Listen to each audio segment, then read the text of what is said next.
மலைப்பாதையின் கரடுமுரடான வளைவுகளில் மெல்ல நடை போட்டுக் கொண்டிருந்தாள் அந்த மூதாட்டி. உடற் தளர்ந்தாலும் அவளது மன உறுதி இமயமென உயர்ந்து நின்றது. அங்கே ஒரு தாயாடும் அதன் துள்ளி குதிக்கும் அழகிய குட்டியும் அவள் கண்ணில் பட்டன. அந்த குட்டியின் அப்பாவித்தனமான கண்கள் அவளது இதயத்தை வருடியது. அருகே செல்ல முயன்றவளை அந்த தாயாடு எச்சரிக்கையோடு முறைத்து பார்த்தது.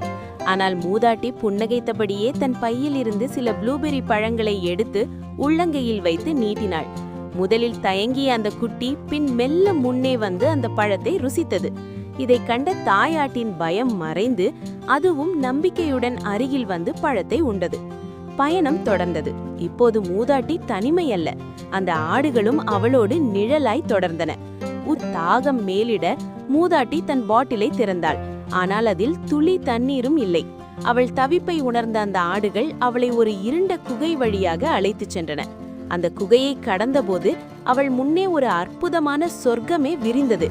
ஆர்ப்பரிக்கும் நீர்வீழ்ச்சி, புல்வெளிகள், மர நிழலில் விளையாடும் முயல்கள் மற்றும் தோகை விரித்தாடும் மயில் என